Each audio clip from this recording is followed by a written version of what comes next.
Hello, everyone. I'm Kevin Allen, and I'm joined by my podcast partner, Bob Duff. And this is the HockeyDebates.com podcast. We come to you twice a week to talk hockey, even during a pandemic, even when there's not much hockey going on, we find things to talk about. And today's topic of conversation is, can the Philadelphia Flyers win the Stanley Cup? I mean, as everyone knows, no one was predicting them to have the season they've had. But they have really, really been a strong team. And I think throughout the season, most of us said, well, boy, they're really, they're really performing better than expected. But, has it gone beyond that? I think the answer to that is yes, that, they have probably crossed the threshold and become a contender. But I brought in someone to discuss that today. You know him as Eklund. He is the editor and chief writer of HockeyBuzz.com, which has been around for 16 years. But what you may not know is that Eklund is a longtime Flyers fan. He grew up watching the team and attends games regularly. And when he's not busy putting out his rumors for free agent signings and for trades, he spends a lot of time analyzing the Philadelphia Flyers. So we thought he'd be the perfect guest to kind of talk about that. And let's start right with the basic question, Ek. Are the Flyers for real? Are they a legitimate contender? Should we view them just like the Boston Bruins or the Tampa Bay Lightning or the Washington Capitals? Thanks, Kevin, for having me. Thanks, Bob. It is a really interesting question. They are an enigma in a lot of ways, and Flyers fans will tell you that as well because we've seen a couple things. But my answer to that question, in one word, is yes. They actually are a legitimate team, a legitimate threat to win the Stanley Cup, and there's a lot of reasons why, but I'm sure we'll get to them. But I think they are. Yes, and my answer is yes. It just seems like we're in such an unknown aura here. Nobody has ever done this before. What the NHL is going to attempt. I almost think everybody's got a shot to win the cup because no one knows how these teams are going to respond. But you always hear about teams when they're playing well, they don't want to stop. They want to keep going. And the Flyers were on such a roll when the pandemic hit. Does that even matter at this point? It's been so long. The role matters in some way. The one thing where the role matters is the one element that the Flyers fixed during that role, which has been bothering them, which has been keeping them kind of artificially lower for the last couple of years. And that is that they remembered that they should play in the first period of a game. This team over the last couple of years has been horrific in first periods of games. They have beyond bad. I mean, this goes back to, Hackstall. And before they fall behind more than any team in the NHL, and yet they manage somehow to actually battle in and keep in games and stay competitive, despite the fact they're always coming back from one or two goals. And yet what happened where you saw Vigneault's system sort of finally working and taking hold right at the end was good starts of games. And when they play a first period that's worthy of, at least even keeping it even was huge for them. But when they do that, they're immediately competitive, so much so that when I did all the records of all the teams that are going to be, playing in this tournament here in the Eastern Conference against all the other teams that are going to be playing in that tournament. So like the Flyers record versus any team they could possibly play in this tournament, they had the best record of all the teams against all the other teams. So they were, to make that sure, they were 17-5-3 in the regular season against all the teams that are in this tournament in the Eastern Conference. Wow, that's a pretty dramatic statistic. Let's go over a little bit of their statistics, Zach, because I want to get your thoughts on it. So they're 41-21-7 this season, which is the sixth best record in the league. They have a scoring rate of 3.29 goals per game, which ranks seventh. They give up 2.77 goals per game, which also ranks seventh. They have a power play that's at 20.8 proficiency, and usually if you're over 20%, you like it at 25, but if you're over 20, you're pretty happy with that. That's middle of the pack. Yeah. But here's the guys they have up front. Sometimes we need to remind ourselves. Travis Konechny, Sean Couturier, Jacob Voracek, Giroux, of course, Kevin Hayes, who's really made a difference on the second line. Yeah. Scott Laughton, the player that everybody wanted at the trade deadline, and the Flyers had absolutely no desire to trade him. Right. And, they got James Van Riemsdyk. And, we don't even talk about this guy, but I think he's a really good young player who can score goals, and that's Joel Farabee. Yeah. Now you look at that; those are 8 pretty darn good forwards, and we haven't even got to their defense with Ivan Provorov. If you had to give me the one player or two players that have made the significant difference, that have sort of taken this team to the next level, we haven't also mentioned Carter Hart as well. Yeah. Who are the players that have really made an impact and maybe made this Flyers team just a little bit better than everyone expected? One, I think, is definitely the play of Avi. I mean, obviously, Travis Konechny is their leading scorer, and I don't think anyone saw Travis Konechny being a team's leading scorer. We all thought he was a good junior player and has a lot of grit and a lot of heart and determination. I kind of compare him a lot to like Brendan Gallagher from Montreal. I think Gallagher and Konechny are very similar type players, but Konechny's outscoring Giroux and Couturier on this team. And that's pretty shocking. I mean, and not just outscoring them, but scoring goals at big times. Konechny is a big time type player. Like, he scores goals when you need them. He scores a lot of game tying goals, a lot of game winning goals. He's been huge. And not enough can be said about, I mean, Couturier is one of the best players in the league that people don't realize is one of the best players in the league. I mean, obviously he's a Selke candidate, but he is beyond that. He's such a smart player. He slows the game down around him, which calms younger players down. That's a huge part of things. And so there's Couturier, and then but kind of the star on this team that people like, and he won the Barry Ashby Award, which was given out every year for the Flyers' best defenseman, is Provorov. Provorov is just he's going to, I think he's going to win a Norris Trophy someday. He is that good. He's that solid. He could be a captain on this team someday. He really has it all, and he works so hard and is so respected. And they really have Vigneault and Therrien and the folks that the coaching really have figured out how to like maximize his game. Provorov has just completely turned it around. I would say those are the big three: Konechny, Couturier, and Provorov. In Philly, it seems like you can't talk about the Flyers without talking about goaltending. It seems like since Perrant left, that's all there is to talk about in Philly. But it seems like, and again, he's still fairly new, but it looks like Carter Hart could finally be the answer to all those questions. It looks like that, but it's funny because I'm a goalie, you're a goalie. We talked about that, but it's like I think there's still huge problems with this game, and I think if I was to worry about one thing for the Flyers in these playoffs, if I was to say something that's going to keep them from winning the Stanley Cup, it would be if Carter Hart can handle it. And I mean, he's the greatest kid in the world. He already does more charity work than anybody else on the team. He is just completely loved. He's really mature for his age. Doesn't act, when you talk to him, you think you're talking to like a 30-year-old, not a 20-year-old. But he still has little things in his game. He goes down a little bit too soon when he gets nervous. When the puck comes around, when there's wraparounds, he's in that position where he's on his knee already. When the puck's still in the corner, where some people have figured out you can shoot high, and NHL players you can't give them that high, that high shot on the short side. They'll hit it, and they have hit it.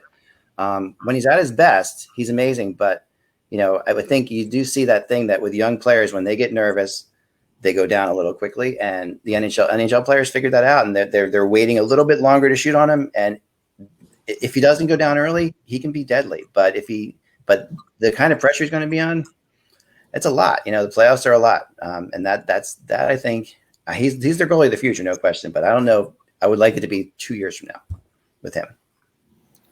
Eklund, tell me why Alain Vigneault's been the perfect coach for the Flyers. That's a really good question, and I, going into the season, said it was either going to be a disaster or a triumph. It was like there was no middle ground here, right? Like, he was going to be the best goal coach they could hire or the worst. What he has done is he has given them a certain amount of respect that a lot of the younger Canadian players especially didn't have in Hackstall for whatever reason. And it is that thing, we've seen it. Young players are, they're awed by guys that have experience. Vigneault's been to Stanley Cups. He's been with he's coached really great players, and Hackstall was a good coach, but he was a college coach, and they treated him more like a peer. And, he got them doing that, and he got Claude Giroux doing that mainly, I would say, because Claude Giroux is a huge portion of this team, obviously. And Vigneault really, the biggest difference he's brought is that stability and that feeling like they've got somebody who is older and more experienced that they can look to in a situation, and they do look to him. Vigneault's been really, really way better than I thought he would be. Now, people in sports love to talk about droughts, and there was a big deal last year when St. Louis won because they had never won the Cup. They hadn't been to the finals since 1970. Obviously, the Maple Leaf fans will be getting all fired up again now because it's going to be playoff time, and is this going to be their year? And they're actually going to get to be a hub city, so you'd think there'd be some kind of advantage to them. But I look at the Flyers, and you don't really hear people outside of Philly talk about a drought with the Flyers because I think it's because they've always been a good team for the most part. But, you know, they haven't won since 1975, and I wonder, you know, from a fan's perspective, they've been in the finals so many times since 75. They've been in Game 7. They've never gotten over the hump. Is that more heartbreaking than never even getting close, like the Leafs haven't in so long? It's a really good question. I mean, we just had the anniversary of the Stanley Cup that they lost to the Islanders in overtime. That just came around recently, you know, and I guess it was 1980, right? So we're looking at 40 years ago. And that was the year, remember, they went 35 games without losing during the regular season. That was the year that they were the team. That was their year. And they lost the Islanders in heartbreaking fashion, you know, and they, you know, then they came up twice against the Edmonton Oilers, you know, the greatest team maybe they'd ever played. You know, they played them twice, and then they went to Game 7 with them once. Why I think they got that far back then was that was mainly Ed Snyder and his mentality of like of tomorrow be damned, we're going to do the best we can now, and he would continually do that, and he would continually plug holes, and then eventually it did catch up with them, and that's why you haven't seen them in the Cup final. I mean, they made it in 2010, but that was a crazy season where they shouldn't have made. They made the playoffs by winning a shootout against the New York Rangers, and then ended up in the Stanley Cup Finals. So, yeah, it has been disappointing in Philly for sure, and you know, Philly fans will play it up. You know, that's definitely that's something. You know, it's the whole like Boston Red Sox or Chicago Cubs. Yeah, we're always, you know, the losing team and everything like that for sure. But at the same time, you know, all you can ask for as a sports fan, I think, is a team that's trying to win it every year. And that's something the Flyers did while Ed Snyder was around, and now have sort of shifted more to like a standard building team, I think, where there is, you know, they're not quite going for it until maybe this year where they, you know, Kevin Hayes and Matt Niskanen were very much signings for now. So they kind of went back to their old roots with those signings.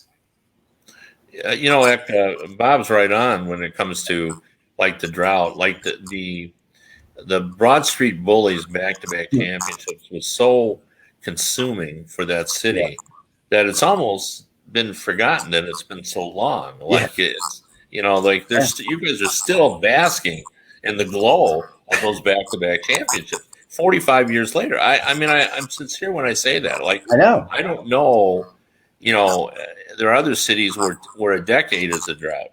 You know, I mean, the Red Wings won in 2008, but people in Detroit are upset that it's been so long since they won. It's been 45 years. Like, do you have any memories of the championship and the afterglow of the winning? I mean, I was 5 and 6. I have very few memories. I mean, I used to, you know, it was the old days before, you know, my parents would make me go to bed. And I remember listening to them win the first Stanley Cup on a transistor radio that I had smuggled into my room. And the batteries were dying. I kept having to like move the batteries around and open up the back and move the batteries around. And then I put it underneath my bed. And it was one of those old radios that had like the big light up dials that got incredibly hot, but I have to hide it under my pillow. So I was in risk of burning the place down at any moment. And that's how I listened to the first Stanley Cup being won. And I vaguely remember that, but I really kind of remember the second Stanley Cup parade, and my parents took me to the parade. So I went to that. That kind of was a big memory in my head. But yeah, it's been forever. And it does feel like it's funny, you know, having covered now a bunch of Stanley Cups and seen Stanley Cups being won and being so jealous of, you know, and remembering, geez, you know, the closest I ever got, I feel that the closest feeling I ever got as a fan for that would have been Game 6 in the 1987 series against Edmonton when they won Game 6 to send it to Game 7. That was a feeling like maybe that's about as exciting as it can get, you know, but I've seen other teams win Stanley Cup, so I know it can get better than that. But I think there's a lot of the fans here, you're right. I mean, you have to be 50 years old to really, really even remember it at all. Yeah, that's amazing. We're going to have to let you go here, but just a couple of things before you go. Number one, now obviously we don't have any idea who the Flyers will have to play or what their route would be, but do you have a prediction for what they'll do? Do you believe in them? Yeah, I believe in them. I do. They were very good against the teams that they played in the Boston, Tampa, and Washington. Tampa's the only team they have a losing record against of all the teams in the Eastern Conference that are in the playoffs. So that's interesting. They dominated some teams. They dominated Columbus. They dominated the Rangers. They dominated Carolina. They dominated Toronto. Pittsburgh, they were 1-1-1 against. So I guess that's technically a losing record. But they played Pittsburgh early in the year before they got better. So as far as they go, I think getting into the second round would be an accomplishment. But I think that if they get hot, and if Carter Hart is just not doing what things I was saying he could do, if Carter Hart is standing up and facing off against players, they really could. They can play with anybody. And I'm telling you, if they had played the first period the last several years, you would know that they're a better team than they've looked. But now they're playing the first period. They're pretty scary. And finally, Ek, you're obviously known for your trade rumors and your free agent rumors as well. And I'm going to put you on the spot, but I'm not fearful of doing that because I've known you for a long time. You thrive in that situation. So think the final scene from the famous movie Dr. Strangelove, when the guy gets on the bomb and rides it. I want you to drop that big bomb right now and just give me one wild thing that you think will happen this summer, either in the free agent marketplace or in a trade. I got it. The Islanders are afraid that Matthew Barzal is going to be offer sheeted. I don't think he is, but I think that fear of being offer sheeted is going to have the Islanders talking to teams. And I think Matthew Barzal, I know one of the teams that wants to offer sheet him is Montreal, but they went through that last year. They'd rather say we're going to offer sheet him, so be afraid and maybe let that lead into a trade situation. But I think Matthew Barzal is the guy to look at. He is, to me, even more than Brock Besser. Matthew Barzal, he could be moved, and he's a great player, but he's an RFA right now, making $800,000, and he needs a new contract. So, and the Islanders have a lot of money tied up in a lot of players they wish they didn't have money tied up in. So Matthew Barzal is my guy. You didn't disappoint me. That's a big bomb to drop, to be sure. So we appreciate Eklund having you on. Hope to have you on later on as we get closer to the free agent marketplace. And you can hear Eklund every day on hockeybuzz.com at 1 p.m. He has his podcast. I actually appear with him on Fridays as well. So make sure you tune that in. And Ek, thanks for joining us today. Thank you. It was a real pleasure, guys, for both of you. Really great being on your show. Thank you so much. Thanks for coming on. Anytime.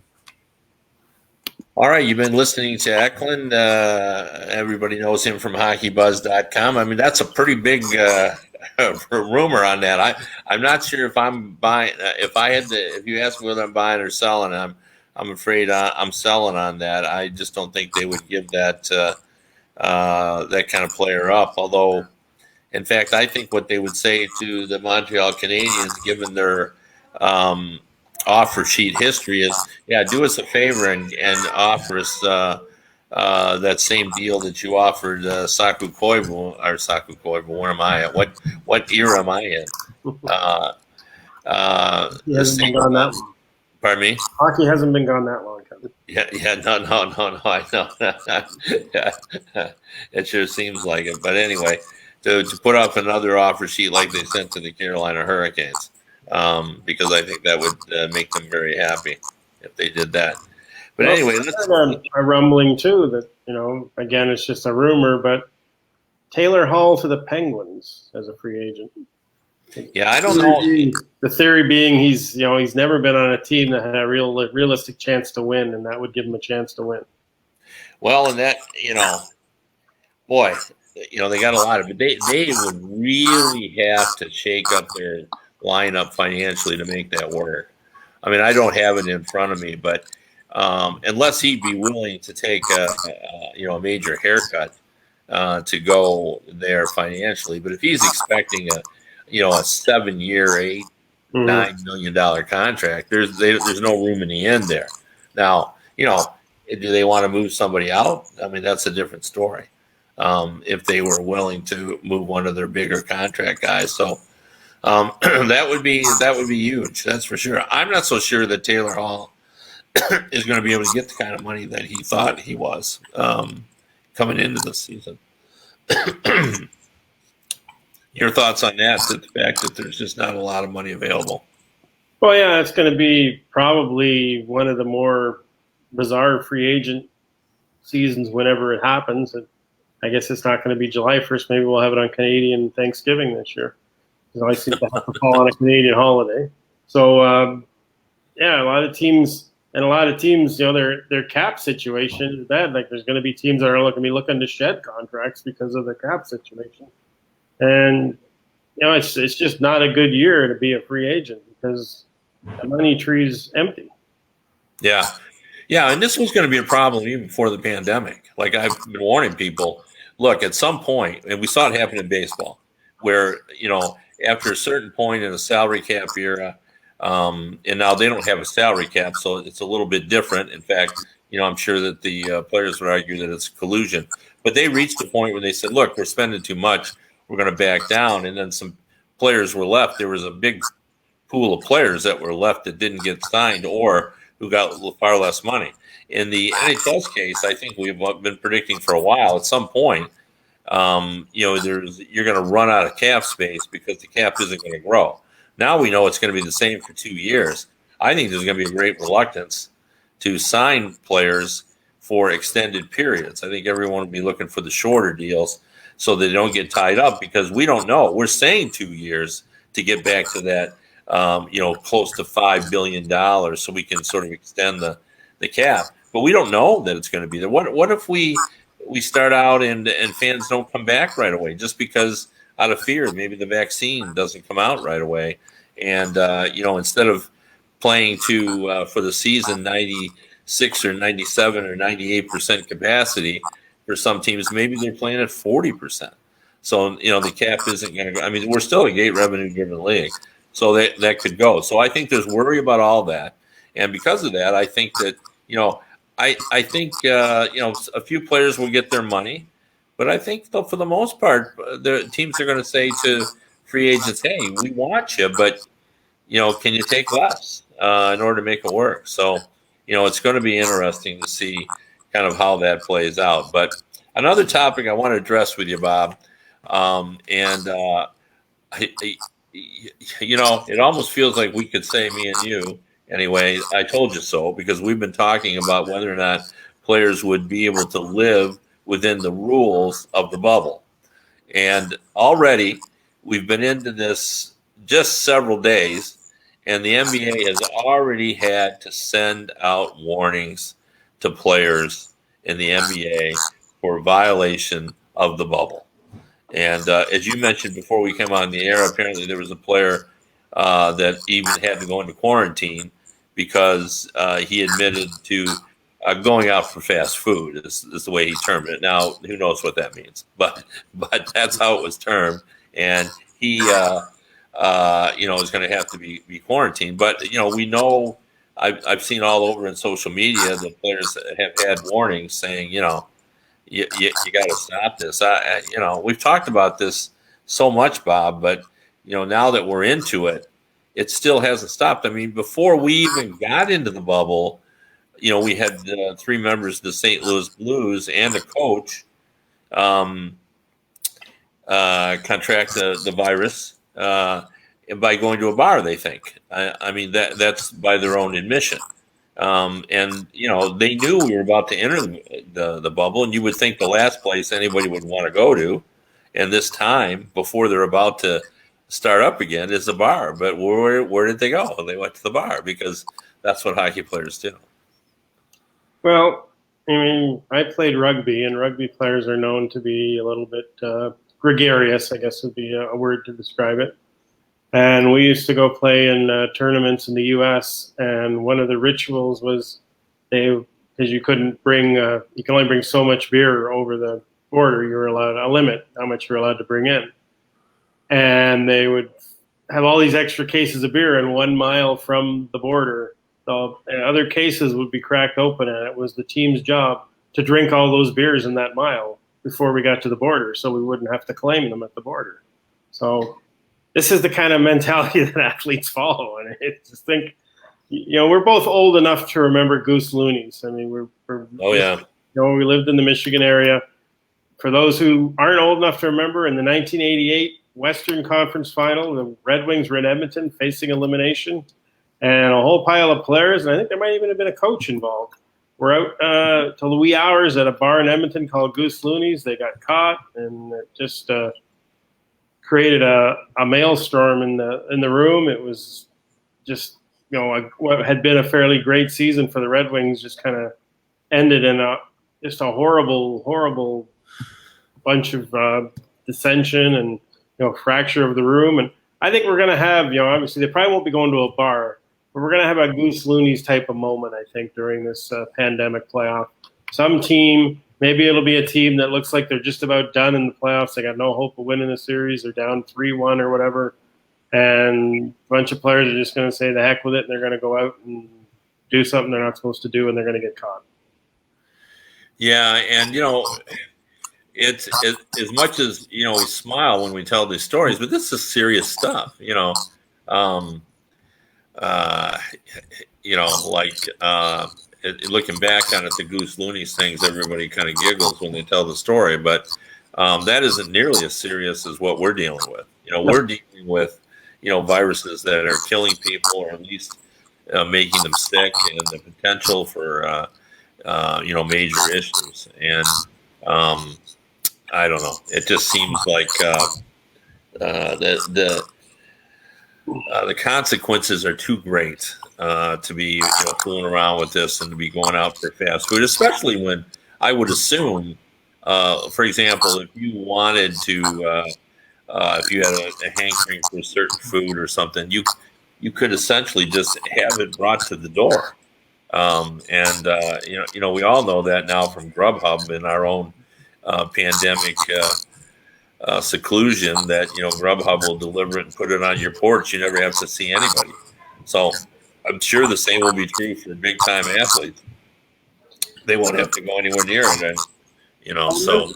Years ago, Sports Illustrated did this series of stories. They were very interesting. They took athletes, they figured out the average earnings in every of the major sports, and they found the athlete in each of the sports that was the closest to that average, and just interviewed them and what's it like to be an average athlete, just to kind of show, even for the average athlete, how much different their lives are to ours. And I remember Steven Reinkrek was the NHLer. That's how long ago the series was done. But I can't remember who the LPGA golfer was that was in it. But one of the questions they asked all of them was, what's the best thing about your job? And she said, never having to look at a price tag. If I see something in a store, I want it, I just get it. Wow. So I thought, that's the mentality of the professional athlete. People don't tell them no. People don't tell them when they're not at the rink or the stadium, yeah, you can't do that. They'll just say, yeah, I can, and they go do it. And I just think a lot of them are going to have a hard time adjusting to this, this cliche of the new normal, where they're going to be told, no, you can't go out with the boys and have a few drinks. No, you can't go see a movie. You got to stay here and watch it on the TV in your room. So how fast they can adjust to that, or are they willing to adjust that? I've seen some quotes from baseball players saying, yeah, we're not going to do that when they talk about living in the bubble. So, and we see it with several NBA players. We've already seen 2 MLS teams get sent home because there's too many guys sick. This has the potential to be an epic disaster. Well, it does. You hope it wouldn't, because we really need this. You would hope that athletes would understand the importance of this on so many different levels. It's important for the economy. We can't have our sports leagues, in trouble financially. It's important for the mental health of people. I mean, we've all been at this too long. Everybody, if you haven't been touched by the virus, you've certainly been, gone stir crazy by having to quarantine in your homes forever. I mean, it's hard to stay sharp. I mean, I couldn't come up with Sebastian Aho's name, and I confused him with Sako Koivu, who played decades ago. All that, in my opinion, is probably pandemic related. We're just not dealing with things that we normally would. And so we're a little sluggish. I think all of us are. I think we're all quick tempered now. I find that I'm losing my patience and all that. So we need sports. I think the common man, the common woman, we need sports. We need it to happen. So I think it's worth the effort to try to make it. I do have some healthy skepticism about whether we are going to be able to do it, but I think we had to try it, and I think there's a chance we could get it done. I think the key will be getting through the first couple of rounds and we get rid of teams because, right now we're asking 24 teams to behave themselves. Um, Once we can get it down to 16 and then 8, it gets easier as we move along. So I don't know. I guess time will tell. In that first 3 or 4 weeks, I think we'll have a handle on whether we got a shot to pull this off or not. I'm a cynic at heart, I guess, because I just look around and see how poorly ordinary folks are dealing with this situation and how Fair point. nobody wants to make the sacrifice necessary to get us to a point. I thought Sean Doolittle, the baseball player, made a great point. He says, sports is a privilege. It's not a right. And you have to do the right things to earn that privilege. And he said, as a society, we've been asked to do something. We didn't do it. He said, I don't know whether we deserve to have sports right now. Wow. Yeah, that's heavy, but I understand the sentiment. Anyway, you've been listening to HockeyDebates.com podcast.